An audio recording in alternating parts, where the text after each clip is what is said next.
So, you're ready to switch niches. Maybe you've run out of ideas or simply passion for your current niche. You want to branch out, talk about other topics, or just feel inspired about creating content again. This is such a common struggle for creators. I'm honestly surprised by how little content you find about it online. And it really is a tricky process, right? Because there's always the option of completely starting fresh. But chances are you've worked really hard to grow the audience that you already have, and you don't want to just give them up so easily. Which is why today we're going to talk about some strategies for switching niches so that you can bring your current audience along for the ride with you. This is going to be a big topic, but I'm excited to jump in. Before we get into it, let me know in the comments what your current niche is and what niche you're thinking of switching into. And hopefully you can find some people that are interested in both. We'll talk more about that in a minute. Let's go.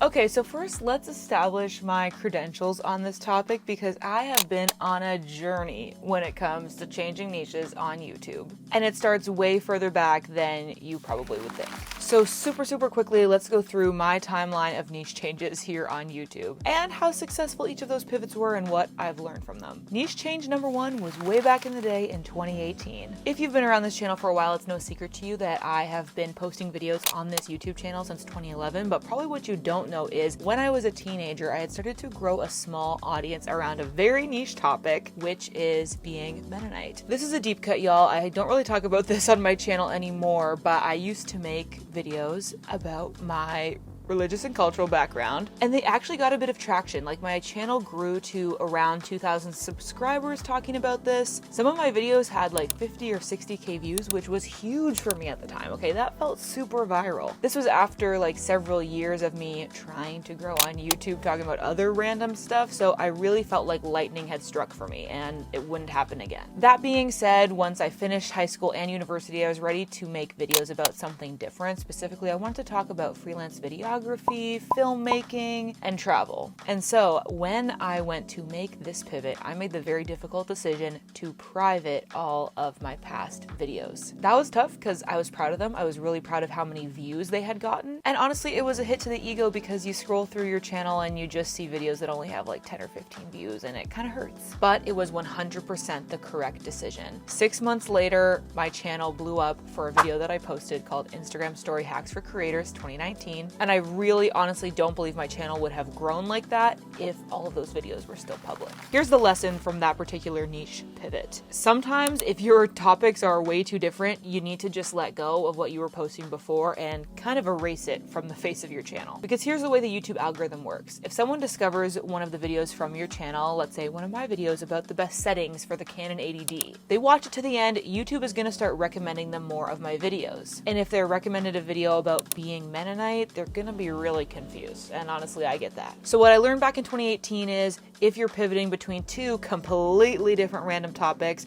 your choices are basically start a brand new channel or private all of the content on your current channel and make that switch. And here's a bit of perspective for you too. Like, at the time, 2,000 subscribers seemed like the world to me. 60k views was like probably my highest viewed video, and that felt like huge. And you know what? That was a massive accomplishment for me. I don't want to put that down in any way. But if I wasn't willing to let go of the 2,000 subscribers that were watching me for that type of content, I wouldn't have been able to find the 100,000 plus subscribers that follow me now for this content. Niche change number two came about in 2021. This is when I tried to switch this channel over to talking about purely van life and lifestyle content. So obviously, like I said, my channel really blew up in 2019 over that Instagram video, and it had been growing since then, but I was feeling really burnt out on making the Instagram tips videos. Also, it was 2021. This was not an easy time for anybody's mental health. So I just decided I was gonna completely up and change this channel to be about something completely different. At the time, I had just recently passed 100,000 subscribers, and my approach was basically one day making a video being like, things are changing around here, and then just started posting completely different content. The result of this pivot was a fail. Look, I stuck it out for a solid 3 months because I always say you need to try something for like at least a quarter to see if it's gonna work. You have to give yourself a chance. But my videos were just not getting more views. They were getting the same 500 to 1,000 views that they got when I first made the pivot, and things were not really on the incline. The lesson from this pivot was you can't always expect your audience to just up and come along with you if your topics are totally different. The first time I did that, I don't think those 2,000 people did come along with me, right? They probably stopped watching, but because my channel grew so much, it didn't really matter. But once I had 100K subscribers and then I switched, in those 3 months where I was posting that new content, I hadn't built up enough of an audience to like make a noticeable difference. Eventually, I felt re-inspired about my current niche and went back to posting about social media stuff, which I'm really glad I did. Which brings us to niche change number 3 in the fall of 2022. Did you know that I switched niches so recently? You probably didn't even notice. You probably wouldn't believe it if you look at my channel now, but back before like October of 2022, I would not have a video get like any views at all if I didn't put the word Instagram in the title. Like, people were here specifically for the Instagram growth strategy, and while I am interested in Instagram, I also am passionate about other platforms as well, especially YouTube. And so in October of 2022, I made a video called Why You Should Start a YouTube Channel, Not an Instagram. And this video was a smashing success. It was like my 1 out of 10, and it really turned the tide on my channel. Since then, I've been able to post about Instagram and YouTube and have both videos see success. And it's made me feel way more inspired about my channel, honestly, because I love talking about YouTube and YouTube strategy and storytelling. The lesson from this niche pivot: these two topics are close enough together and the same type of audience would be interested in both. So it makes for quite a smooth transition. And I was able to create content that bridged the gap between my audience that's interested in Instagram and basically convince them why they should be interested in YouTube. So those are some lessons from the history book of my YouTube channel, but I want to dive in further to the strategies that I implemented most recently and what I'm implementing now about maybe a 2025 niche change, we'll see, so that you can hopefully also see good results and bring that audience along with you when you start talking about different topics. Okay, so first you need to find the gray area between your current niche and the niche that you're looking to switch into. Now, I'll be honest, it is possible that your current subject matter and the subject matter that you'd like to discuss are just far too different for you to be able to make a smooth transition, but you'll only know that for sure if you kind of take the steps that I'm about to list out for you. So what you're going to want to do is come up with video topics that address both your current subject matter and the new stuff that you want to talk about. The video that I just talked about, Why You Should Start a YouTube Channel, Not an Instagram, is a perfect example of this. I address the benefits of YouTube and the drawbacks of Instagram to bring in my Instagram audience and get them interested in the YouTube stuff. But I wanted to talk about some other niches to give you some concrete examples to guide you through this process. Okay, so let's say you're currently a photography account and you'd like to start talking about travel, maybe even sharing some travel vlogs. Some examples of transitional videos for you would be like the 10 best photo spots in Paris, what's in my travel camera bag, come with me to shoot street photography in Tokyo, and the best photo and video setup for travelers. So you can see how these seamlessly blend both photography and travel. Okay, let's say you're currently like a fitness and nutrition account and you want to do more lifestyle content. Some examples of transition videos for you: what I eat in a day, my morning routine for energy and fitness, my week in recipes, what I cooked this week, and eventually making vlogs that have a title like healthy vlog, fitness vlog, productive vlog, followed by a few keywords about what you did during your day. Let's just say, like, hypothetically, you're somebody that talks about social media growth tips and tricks, and you want to talk more about remote work and travel and being a digital nomad. You could make a video like how I run my online business from anywhere in the world, my daily routine for productivity and self-care as a content creator. If you thought this channel wasn't meta before, it is now.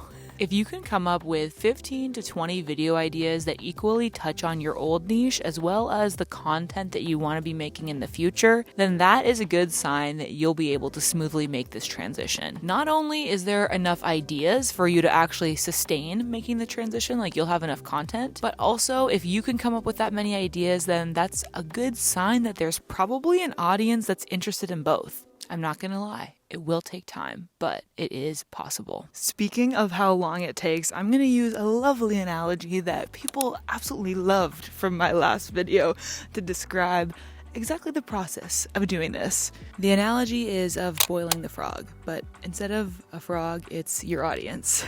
I know it's gruesome, but I promise it is a really helpful way of thinking about this. As the old saying goes, if you put a frog directly into boiling water, it will jump right out. But if you put it into cool water and then slowly heat the water up, it will stay in there You know. And I think that that's the quickest way to basically say you can slowly acclimatize your audience to new content if you do it really gradually and over time. That was my big mistake back in 2021 when I just jumped into sharing van life content and lifestyle. My frog jumped out of my metaphorical pot. But if you're in it for the long game and you slowly start incorporating more of your new niche, people will get used to it. You may even convince them to become interested in the new content you want to be making, and you're less likely to have a huge drop off in views. So once you have your list of say 15 videos that overlap between your current subject matter and the new content you want to make, I'd recommend starting to incorporate one of those videos every month.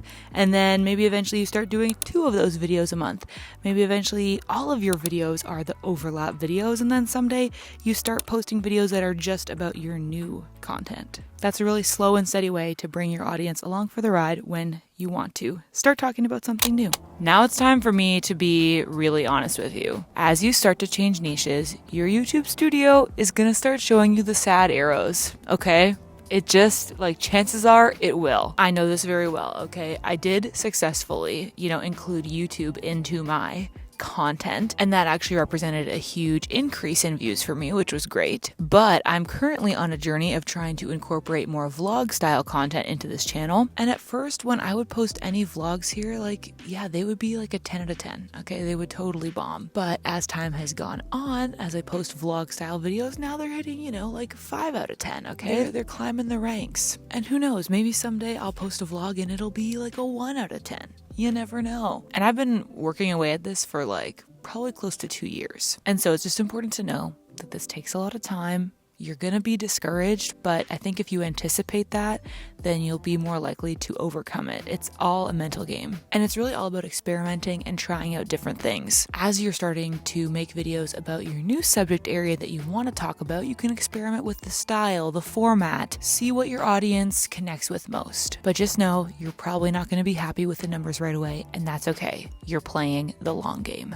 Okay, now while I was saying you do want to prepare yourself mentally for those numbers to go down and not get too discouraged, it still is important to keep an eye on your analytics so you can get a sense of what your audience is most connecting with of your new content. The important thing here really is, though, you need to compare your new content to your new content. You can't be comparing your new, transition content to your old videos because it's not really a fair comparison. You've had lots of time to build up an audience around that past content, and most likely these new videos are not going to perform as well at the beginning, right? So in order to actually get some helpful insights out of your numbers, compare your new videos to your new videos and see which styles or formats speak the most to your audience. My personal favorite way to check my social media analytics across platforms is with Hudson, who is sponsoring today's video. I love their platform because it's highly visual and user-friendly, and you can customize your own dashboards to analyze the insights that are most important to you. You can check your analytics across YouTube, Instagram, Twitter, LinkedIn, Facebook, and Pinterest. But what's really exciting that I wanted to tell you about is Hudson just released their cross-channel benchmark report. This report is seriously invaluable for social media marketers, and they even have individual reports across 11 different industries like wellness,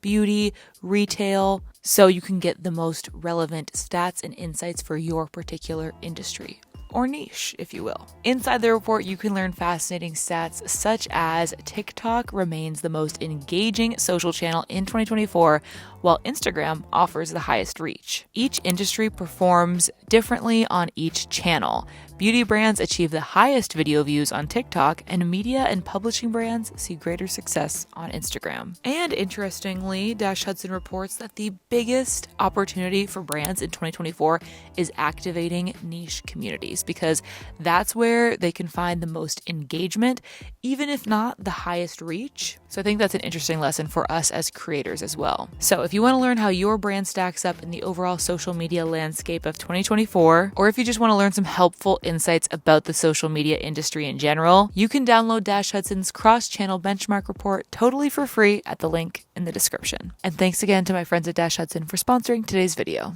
Look, I know sometimes it can seem like everybody who's really successful on YouTube has been doing the same thing ever since they got started. But I did want to point out just a few creators that I follow and I personally love their content who who have made pivots, because I think it's really encouraging and inspiring to see how creators who have been on the platform a long time can pivot and evolve and continue to be successful on YouTube. Allison Anderson, I followed her back in the day when she talked about makeup and beauty, and now she's pivoted to talking about minimalism and camera gear and travel. Ali Abdaal, obviously a huge creator who started his channel talking about medical school and study tips, and now he speaks about productivity and business. Shelby Church is an OG lifestyle girly from the 2010s. Like, she has been on this platform hustling for years. And honestly, it's less so of a question of what she pivoted into and more so what has she not done. I mean, the girl's done video essays, real estate videos, tech videos. She has done so many different genres and had success with a lot of them. Now, the thing is, yeah, if you grow in a certain niche and then you change topics, you might not expect to get the same reach or views that you did in your original topic. But all of these creators go to show that it is possible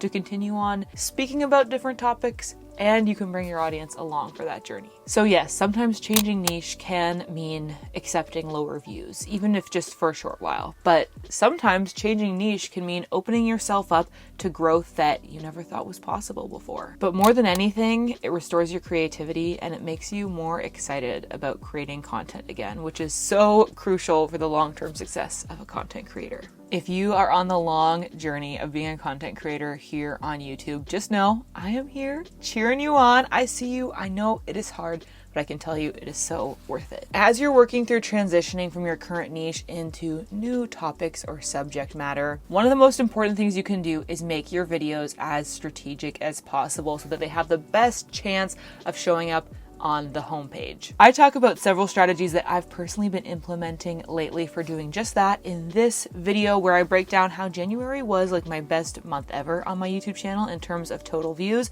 So you're gonna want to check that out next. And as always, thank you so much for watching. I hope you're having adventures and following your dreams, and I'll catch you in the next video. Bye.